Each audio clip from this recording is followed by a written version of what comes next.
May bagong tourist attraction sa Naik, Cavite.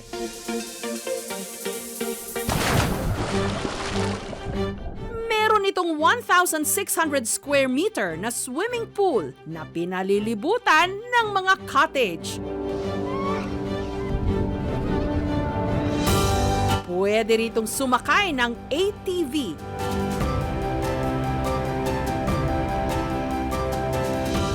At mag-rope adventure. First time namin dito, but me and my kids really enjoyed doing it. Kung sa ibang bansa may cable car, dito may cable jeep. Exciting! Masaya, masaya. Good. Pwede ring mag-zipline. Para kang nalipad. Iwan ang kaluluwa ko doon.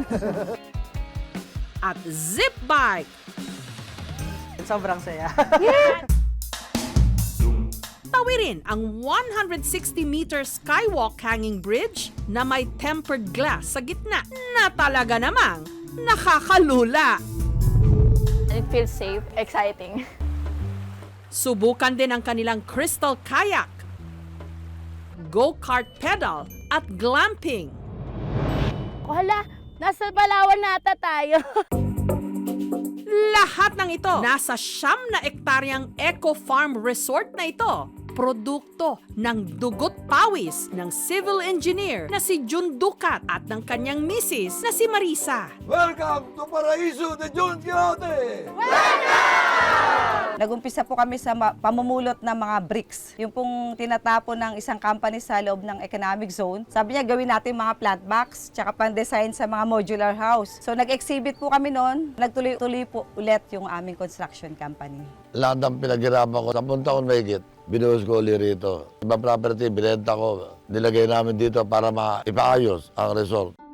Si June galing daw talaga sa hirap, laking Maynila at pangatlo sa 7 magkakapatid. Nung bata pa ako sa Blooming Treat, mahirap lang kami. Ang tatay ko, isang airbrush painter. Ang nanay ko, plain housewife. Tanda ko, ang baong ko, 30 centavos lang. 7 taon lamang ako, nagtitinda na ako sa palengke ng mga kamatis, kumisa na pinya na binabalatan ko, nilalako ko. Hirap ang mga magulang ni June na sila'y pag-aralin, kaya nagsikap siya hanggang nakapagtapos ng civil engineering. Nung nakaluwag-luwag na sa buhay, itinayo ni June ang Musmos Daycare Center sa Parola sa Maynila. Ang hirap na dinanas ko nung nag-aaral ako, yun ang naging damdamin ko. Kaya meron akong Musmos Daycare Center. Ang mga estudyante ro nag-aaral ng libre uniforme, libre sapatos, libre school supply, at kuminsan may papiding pa ako. Pero ang ating resort owner may madilim na nakalipas.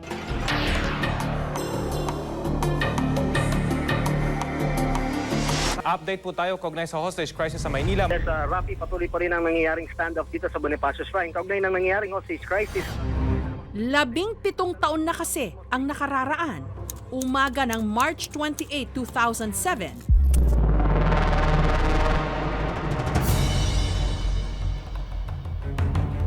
Nung hinostage ni June ang 32 mga estudyante at 3 guro na sakay ng bus sa tapat ng liwasang Bonifacio. Nung karoon kami ng graduation, nakita ko sa mga magulang at mga estudyante ang intensyon nilang makatapos. Ang karamihang daing ng mga magulang o mga bata, walang pang-almusal, walang damit.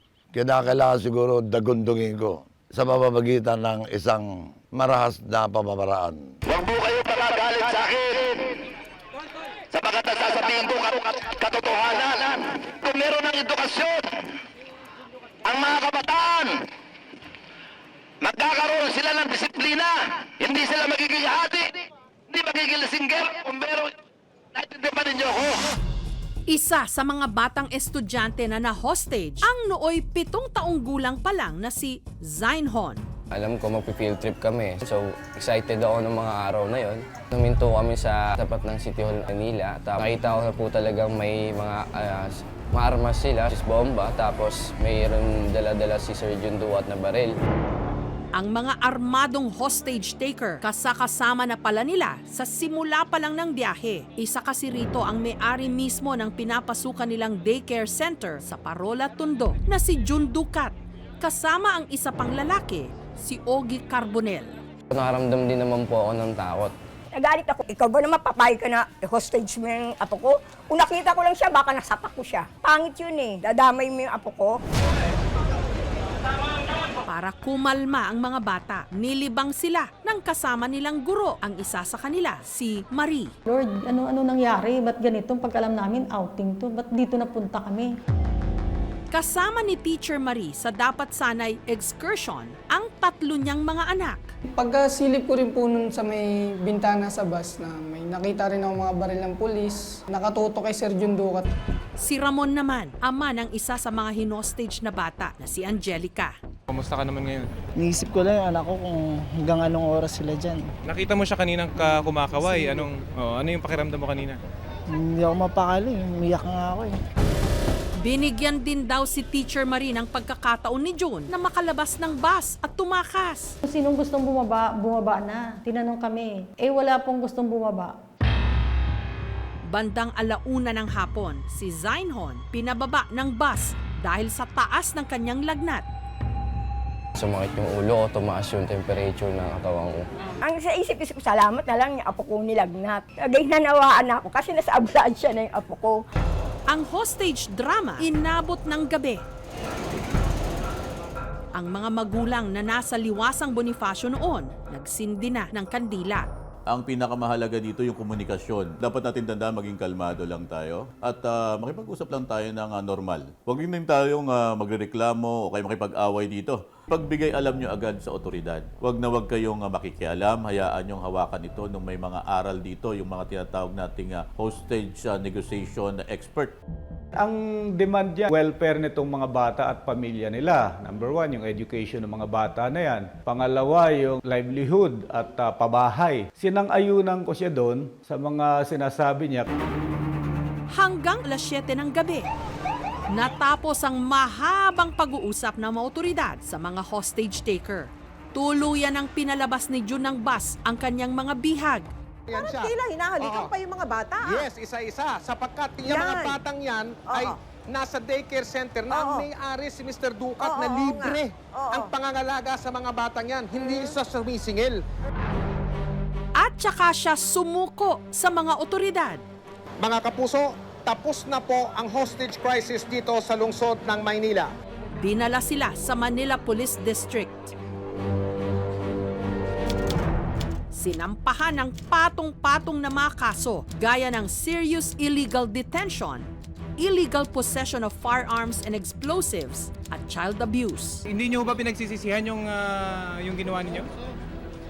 Kahit niganap ng dugo ko, papaalam lang sa taong bayan kung anong dapat gawin. So pinaninindigan nyo yung ginawa nyo? At ang mga dala nilang armas. Pananggalang, una, never kami nagpointa ng baril sa otoridad, sa mga bata.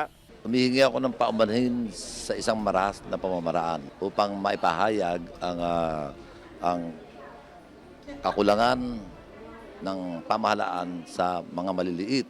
Doon sa mga tao na umuusga na mali ang pamamaraan na ginawa ko, bakit hindi nila puntahan yung mga squatter area? Ang katulad ko ba palagay ninyo, papansinin? Kung magsabi ako sa isang mapayapang pamamaraan.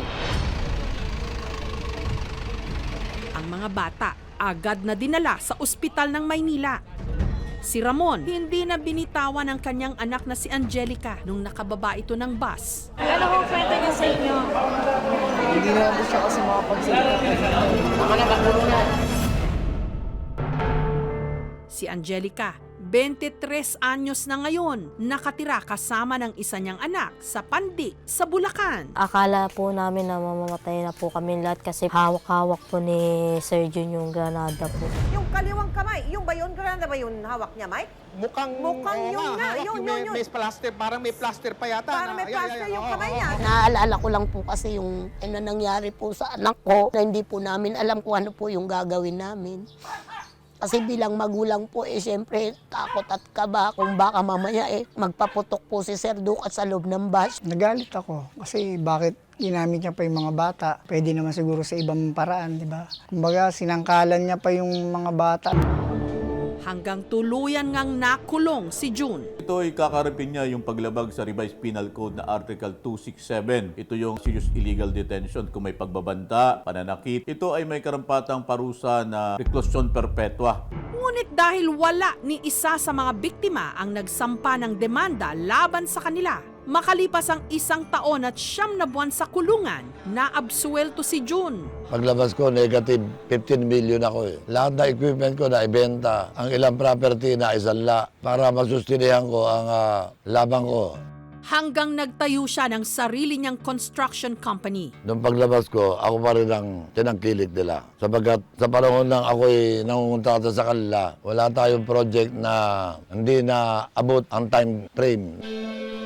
Kinalaunan, sa pagsusumikap ni June at ng kanyang misis na si Marisa, nakapagpundar sila ng Eco Farm Resort sa Cavite. Daan-daang milyon na investment dito. Nagkaroon kami ng covenant, sumpaan namin pamilya, na ang kalahati ng kikitain ito, pagpapagawa namin ng isang malaking ospital na libre, doktor at gamot para sa mga kababayan kong mahihirap. Sabi nga ni Sir Ducat, ay salamat, hindi kayo humiwalay. Kahit galit kayo sa akin, hindi kayo nawala.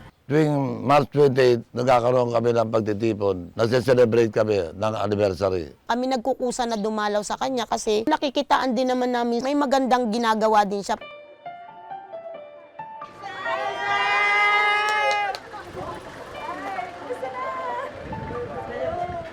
Binisita rin nila si June.